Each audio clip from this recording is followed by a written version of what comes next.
viewers, quite late in the day on this job I've got sitting there for a while. This is a Jet City 100HDM, which is the flagship of the Jet City Soldano clones, all made in conjunction with Soldano. This is very close to an SLO, so I've been wanting to mod this to an SLO spec for quite some time.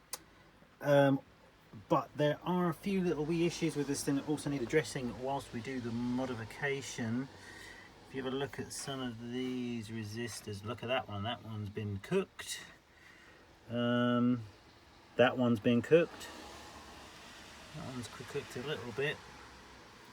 So this is ending up into a service.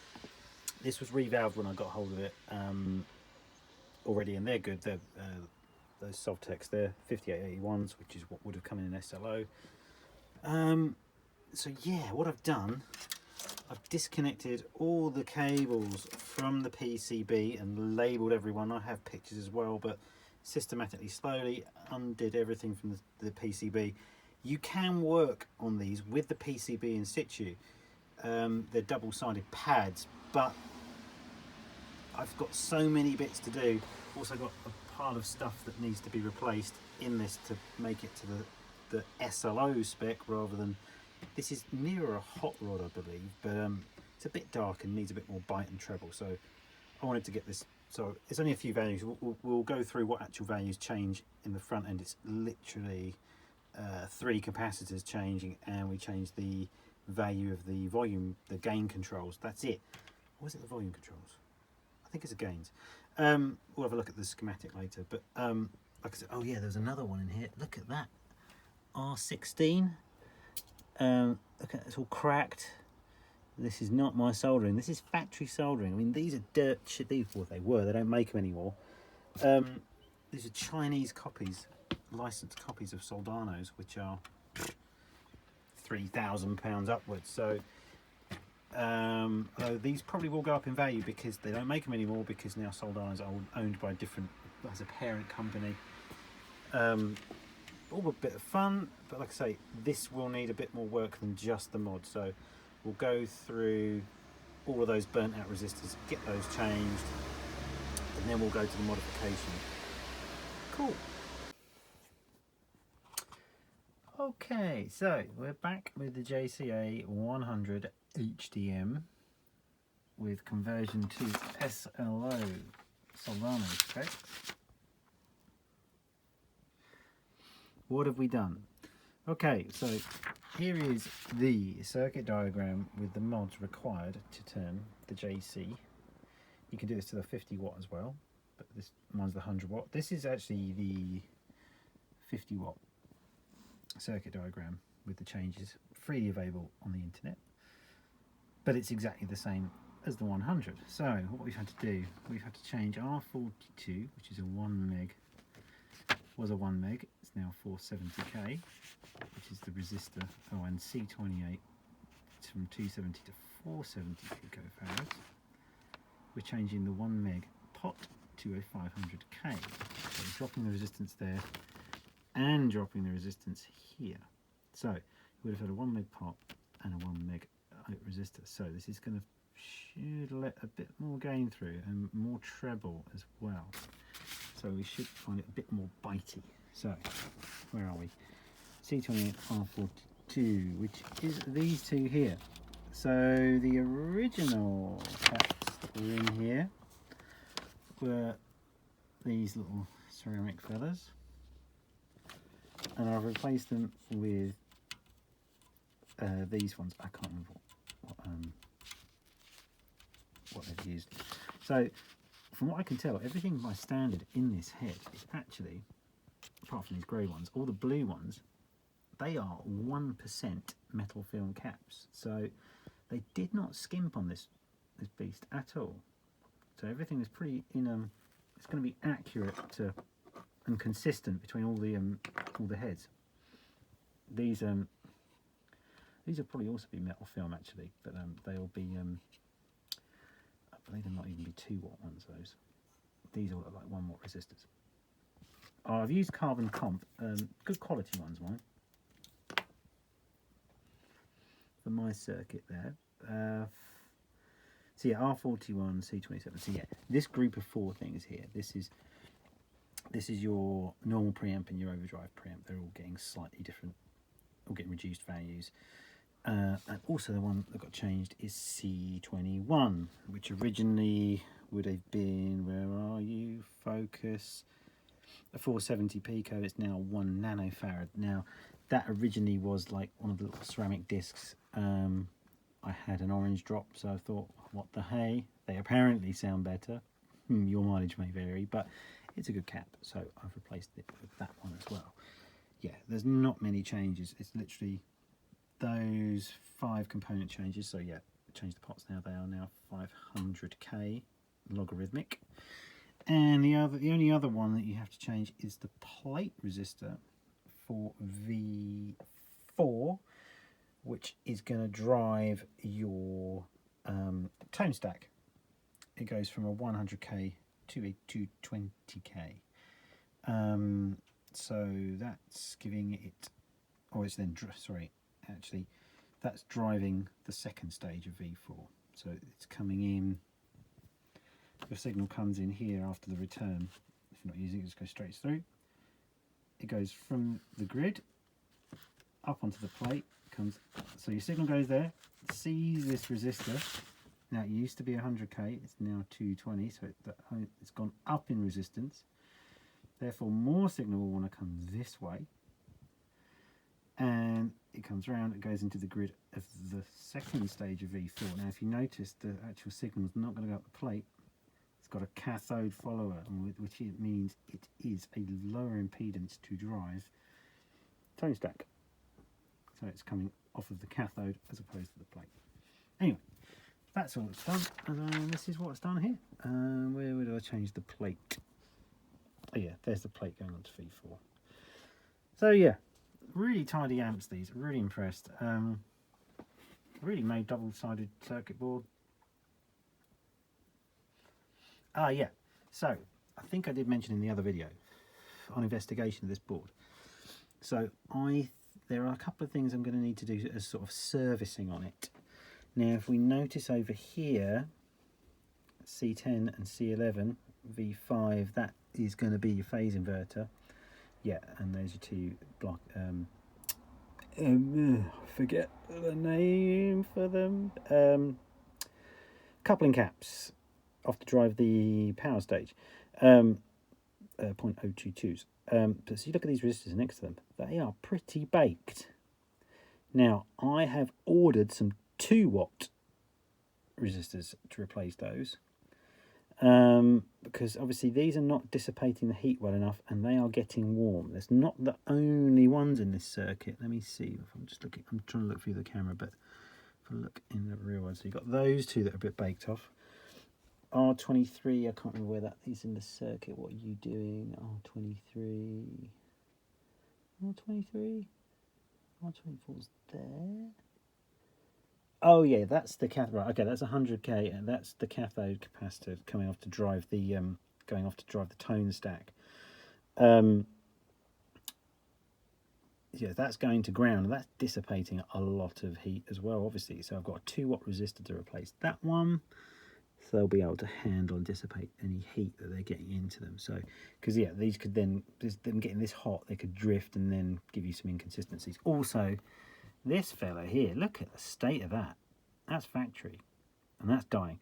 It still measures fine, but we're going to change that one anyway. I think that's not looking too hot, is it? So yeah, she'll get changed as well. What are you? 233 with a black 330 ohm.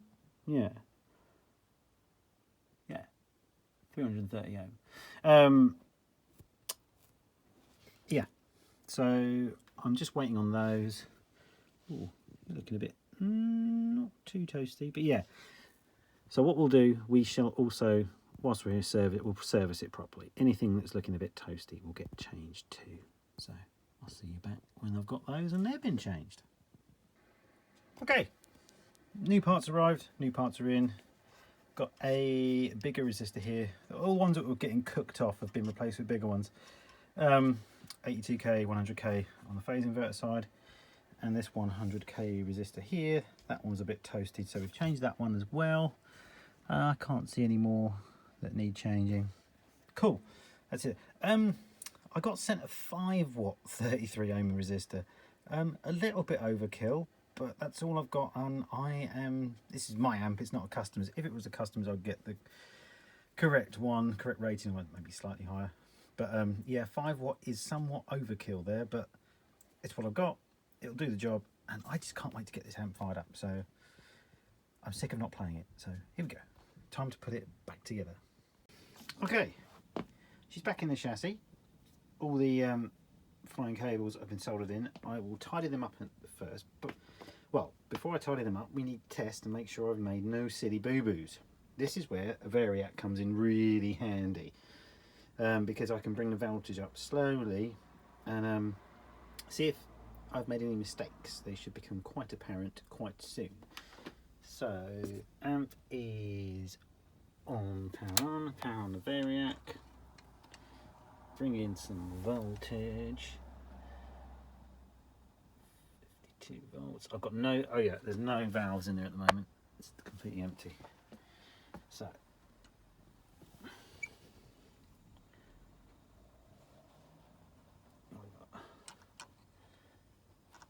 she's trying some amps. A little bit.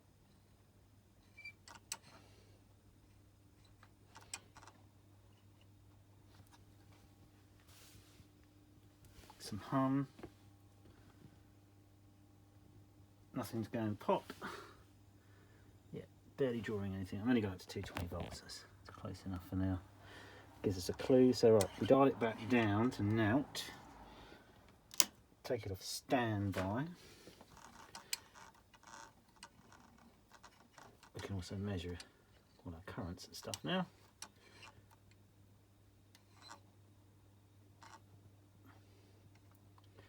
Again, there's no short, if it was short circuiting anywhere, those amps would be, it would have gone off the chart way before we got to here. So that's good. Right, put some valves in, check the bias, job done. Here we are with the playtest. So this amp is not a clean amp. It's literally just the crunch and the overdrive channel from the SLO now. It's now one of my favourite amps out of the ones I own for doing this thing. So yeah, let's hear it. So I've got pretty much all the tone controls, presence and depth. They're all at about 5, which is about 5.5 on a real dial, because these only go to 9. I've got the master volumes just under 3. Thankfully, because of the load box, this would be loud, but just power amp then just starts to open up there, so that's where we're going to have it. Probably gig volume. So this is as clean as it goes. We're on the crunch channel, and the dial's at 1.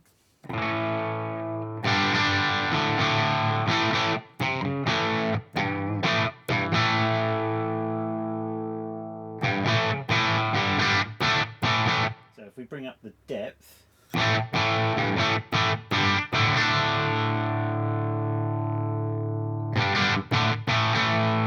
to give it a bit more body, that's as clean as we go. So let's bring those back to where they were. Okay, so this is about 3 on the gain.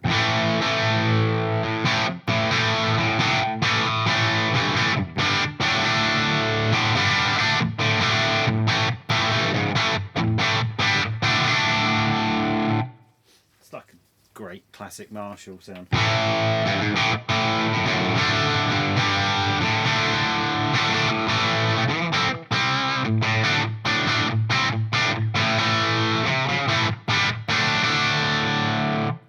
should say I'm using an IR from a friend of mine who's got a collection coming out soon. This is an EVH cab with the EVH greenbacks in, and I'm really enjoying it. I think it's my favourite. Just mic with an SM57, just off axis. Need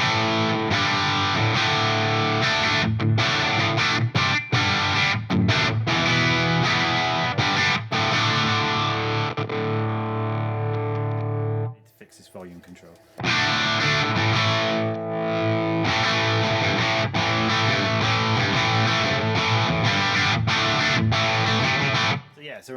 territory. Go up to about 5.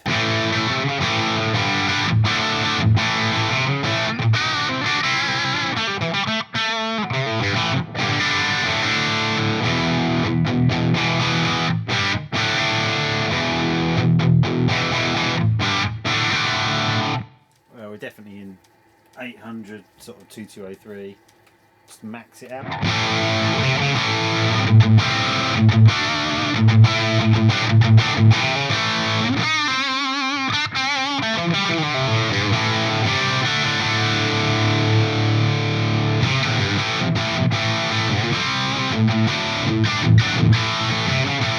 I just backed the mids off a little bit there.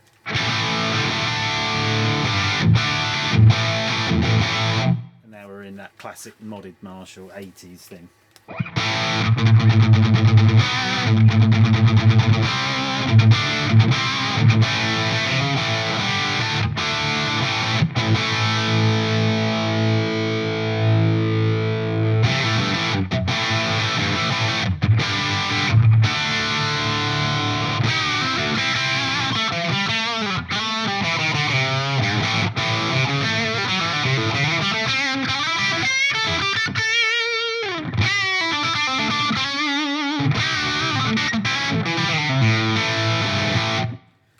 So a little change in my setup, rather than this going, I'm going straight into the amp then through the low box into the Helix. I've managed to figure out to get the head on the load in a loop, so I can now put pedals in front of it from within the Helix software.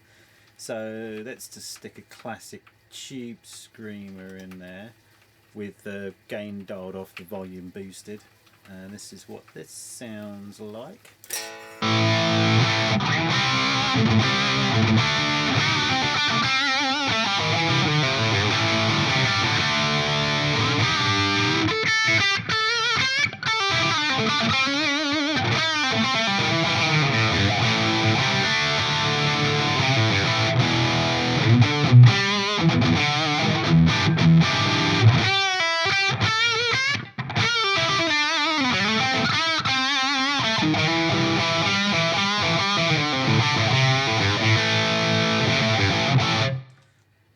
So it does that thing that you would expect. But what a lot of people would think, you can actually be quite versatile with this. So back this off again down into the 5 gain. Bring the mids back up the treble a touch.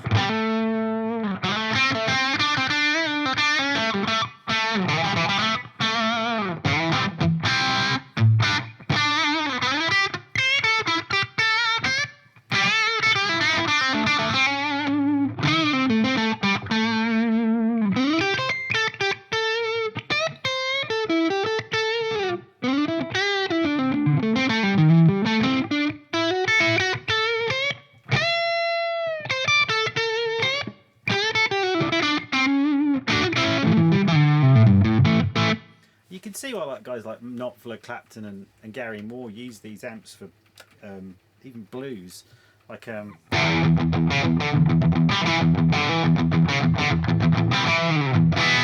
Warren Haynes uses an SLO still, and it's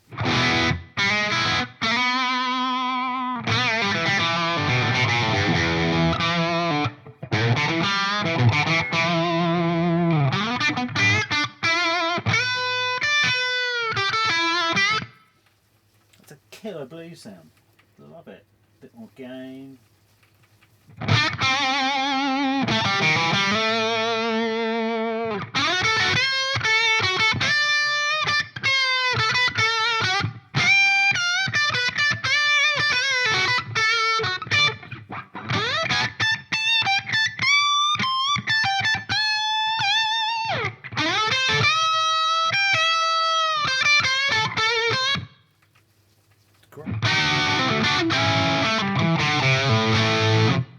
We're still on the crunch channel. I love this amp now. It's just killer.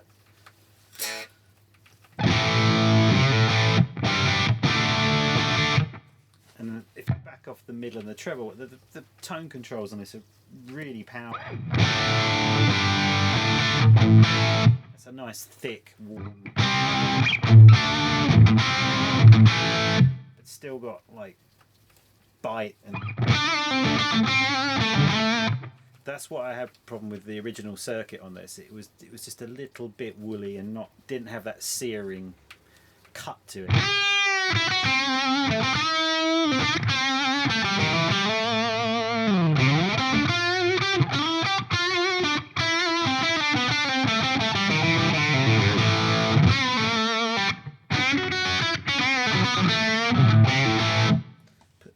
Actually, my favourite is like the Boss Super Overdrive.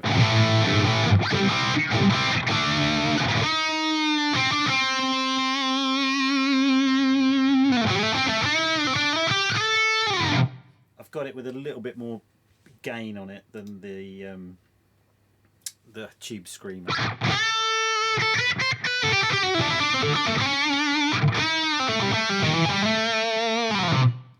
About below quarter.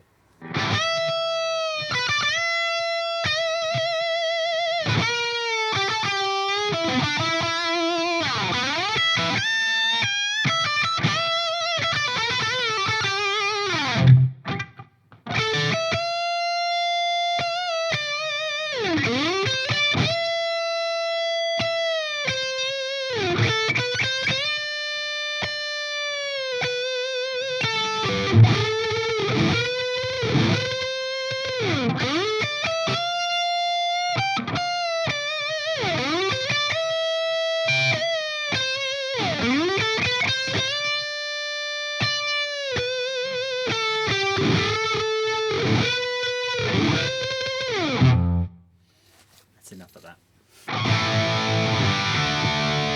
It gives you like that modded Zakk Wylde thing.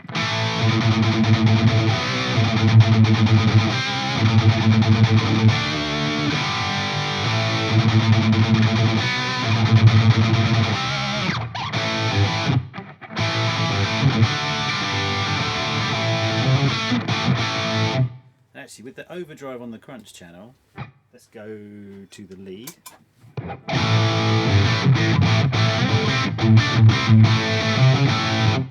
It's a very similar tone, but so I have got a little noise gate to put in on the loop there.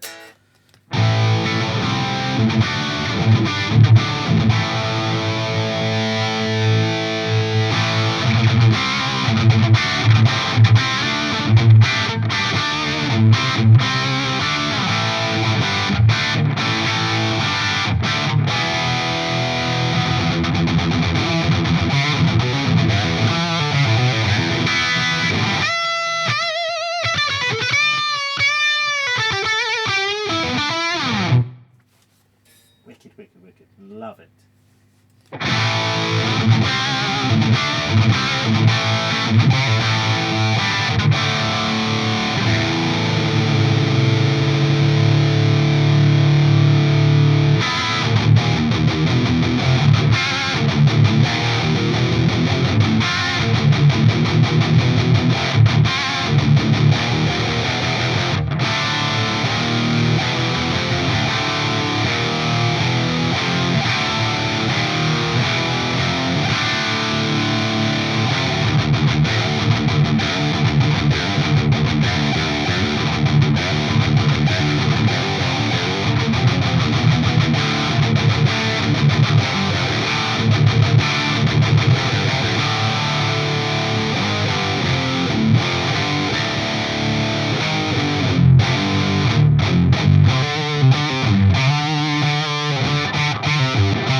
Everyone have to play that riff these days. Sorry.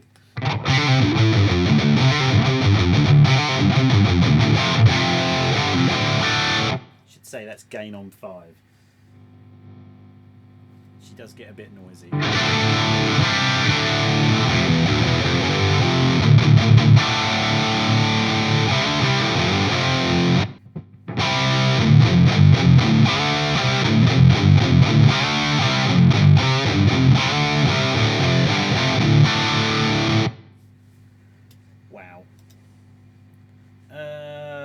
we could boost that. Let's.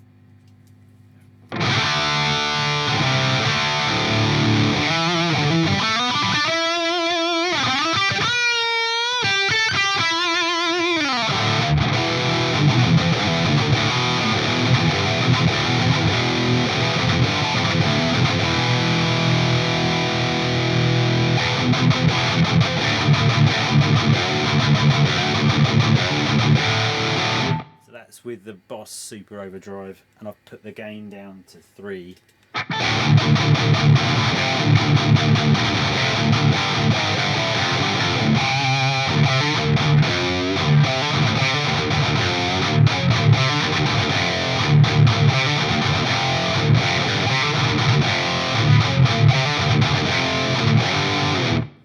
Just.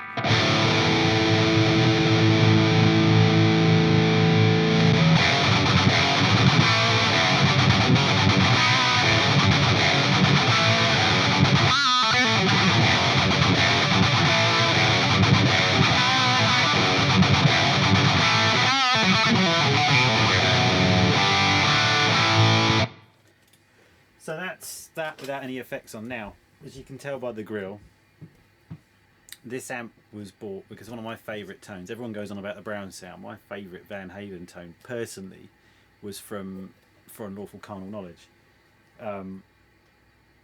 I loved that, the SLO tone he had, and so this is kind of what this is for. So let me change guitar, and I'm going to put some effects on and sort of go through the setup.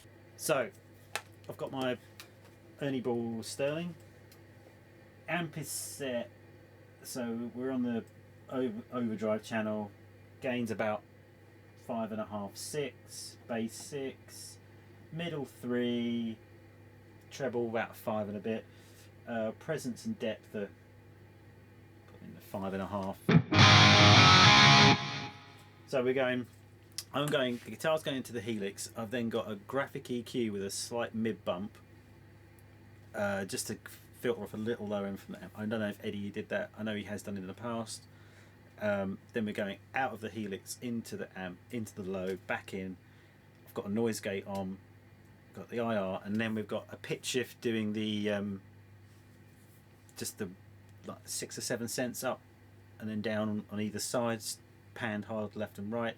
A delay with a 300 and a 350, panned hard left and right, and then kind of a Hawley plate reverb, and you get this.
I love this amp. It just does that thing for me.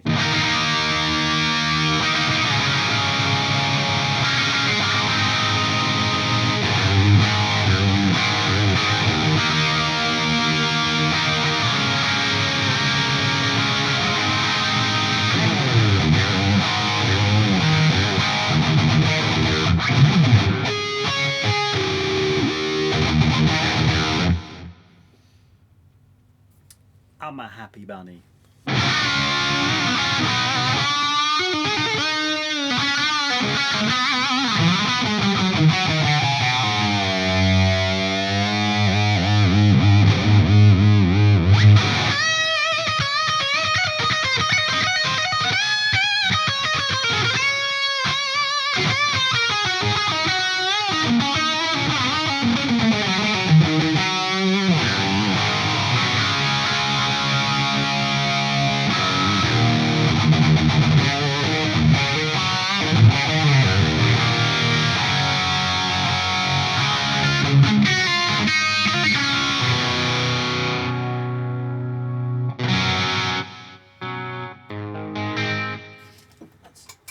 If you back it down on the crunch, if you go on the crunch channel, you get those kind of earlier tones.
So if you don't know, the original 2-channel rectifiers were pretty much an SLO.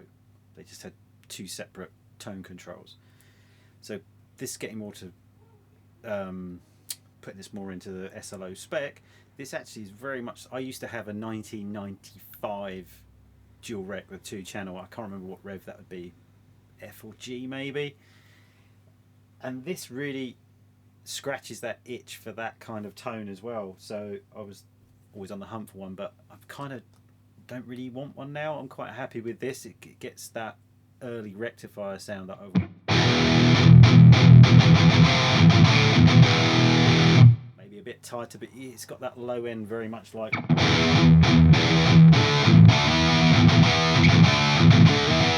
If you use the depth control, that can kind of modify it. Getting into that.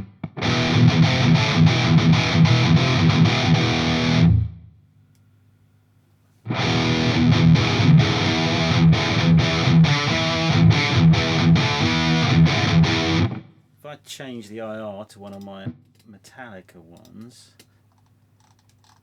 unlike some people, I quite like the low era of Metallica as well. There's a really cool King Nothing IR. which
so there you go, you heard the amp.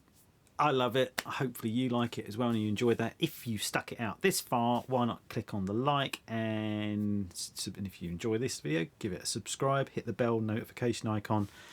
Helps me out tremendously. Obviously any questions, stick them down below in the comments. What you think, what you didn't like, liked, whatever.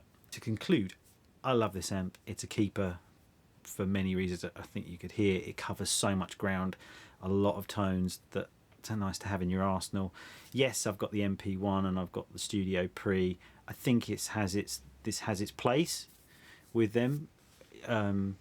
Probably nearer the MP1 in many respects, but it has this thing. And one of the tones I didn't demonstrate, one of my favourite tones, is Extreme's 3 Sides tone, which I believe was it was a Soldano. It wasn't SLO, wasn't an SLO, but all the Soldano circuits are very much a variation on a theme.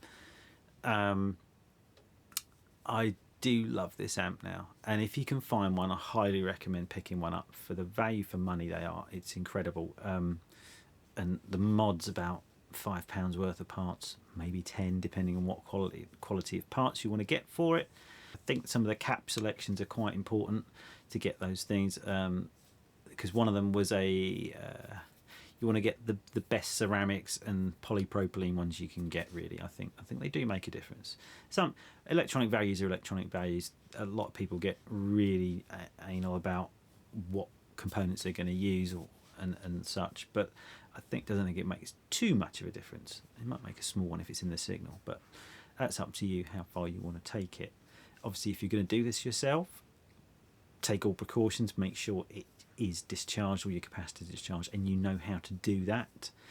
This wasn't a tutorial, it's just me showing you what I was doing to it.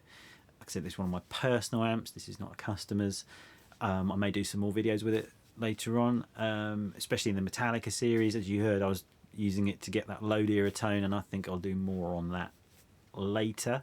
So like I say, don't make it anymore, but if you can pick one up, do it. Value for money. People might say, oh, it's 100 watts, I don't need 100 watts. Anything less than 100 watts is not going to deliver that same tone. It's not about volume as such, it's about power delivery and how it delivers the whole spectrum of tone. A 20 watt, you're going to find the low end doesn't give it the same thump as it does with 100.